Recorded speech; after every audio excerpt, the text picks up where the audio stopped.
Wag. Mas mabuting hindi natin nakikita ang isa't isa. Ang dilim ay matalik na kaibigan ng paglalambing.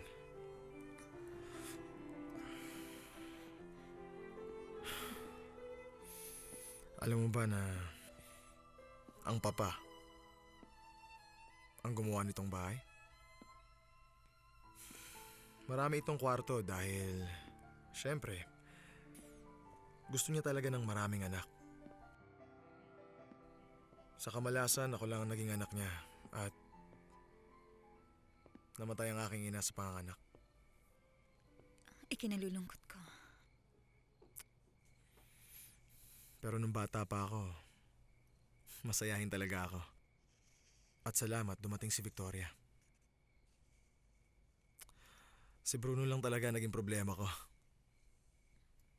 Sa tingin ko kasi, hindi niya talaga matanggap na nagpakasaluli ang mama niya. At siguro, inilabas niya sa akin ang galit niya pero sa paglipas ng panahon, hindi na ako masyadong naapektuhan. Tapos, kahit na ano pa ang isipin ng iba, hindi talaga kami naging isang tunay na pamilya. Nagpakasal si Raquel sa isang walang kwentang lalaki. Si Bruno at ako, lagi kami nag-aaway sa mga walang kwentang bagay. At si Victoria laging taga-awat pag nangyayari yun. Hindi kaya galit na galit sa'yo si Bruno dahil sa ipinamana ng iyong ama ang lahat? Oo, siguro. Lalong lumala ang galit niya sa akin dahil sa desisyon ng papa ko. Pero mas malalim pa ang ugat ng galit niya. At bakit gano'n na lang ang ginawa ng iyong papa? Yun ba ay dahil sa ikaw ang tunay niyang anak? Hindi ko alam. Hindi siguro. Alam mo, patas na tao ang papa ko. Si Bruno kasi, kahit noon pa matigas na ang ulo at rebelde. Lagi nakikipag-away at higit sa lahat hindi siya nakatapos dahil sinipa siya sa eskwelahan niya. Pero kahit ganun, pinamanahan din si Raquel at si Bruno ng malalaking ari-arian bawat isa sa kanila. Si Bruno ay ang dating vice president ng building company. Hindi na siya nagtatrabaho at syempre dahil napunta na sa akin ang obligasyon na suportahan sila. At gagawin ko yun hanggang mamatay sila dahil yun ang bilin sa akin ng aking papa. Tapos, biglaan na lang, nagkaroon ako ng aksidente. Nabangga ang kotse ko.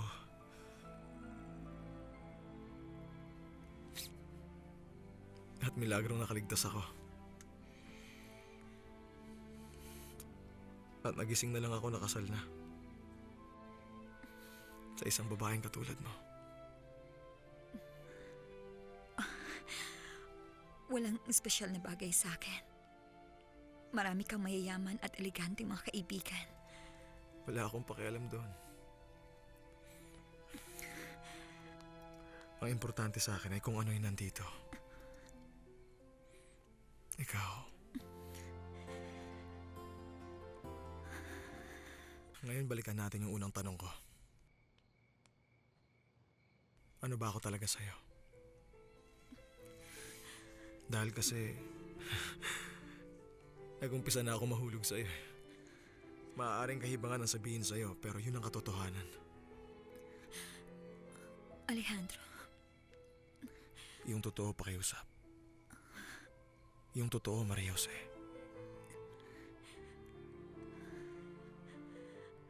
Natatakot ako. Oo, sinabi mo na sa akin. Natatakot ka dahil... Hindi. Hindi dahil doon. Natatakot ako. Na baka umibig din ako sa'yo.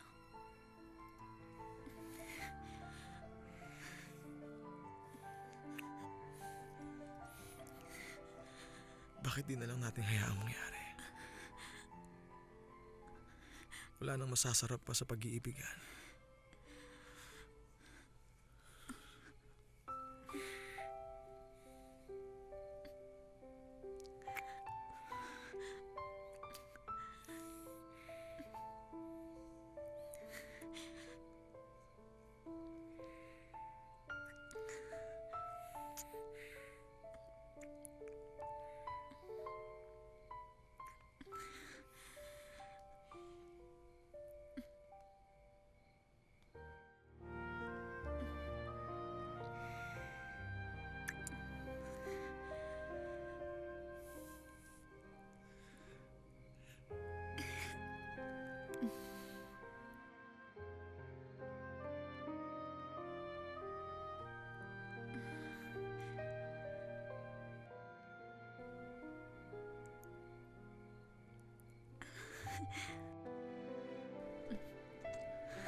sa puso at damdamin. Siyang bulong manatili sa iyong pagsinta. Dama mula pagising kahit nasan pa. Kapag ika'y lumayo, nanaisin ko pa mawala sa mundo. Handog, alay ng may kapal na sa'yo'y bigay, pagsuyo na immortal. Ang lihim, tanging puso ang may batid. Lumisan man ay muli ring babalik. Kay sarap bawat sandaling yakap ka. Ikaw lamang ang buhay ko, sinta. Kapag ika'y lumayo, nanaisin ko pang mawala sa mundo. Handog, alay ng may kapal na sa'yo'y bigay, pagsuyo na immortal.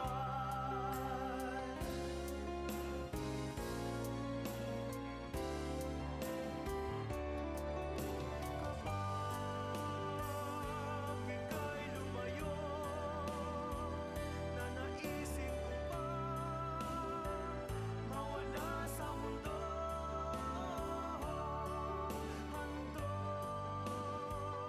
alay ng may kapal na sa'yo'y bigay, pagsuyong wagas,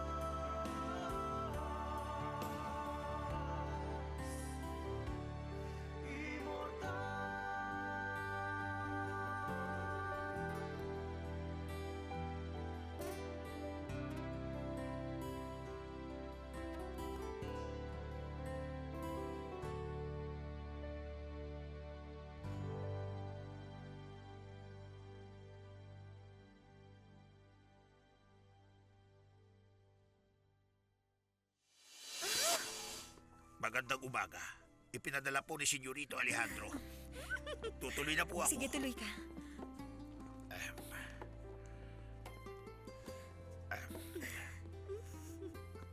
Meron kan sa mga bulaklak. Salamat. Tumigil ka nga, Maura. Huwag ka makialam. Hindi ko Tama na ka-level yan. ang hampas lupang yan. Wala siyang karapatang yabang Tama na yan. Dala mo magsalita. Walang dala sa akin. Dala mo kayo. Ano yan? Kaya kayong dalawa to isa sa... Si Ulysses?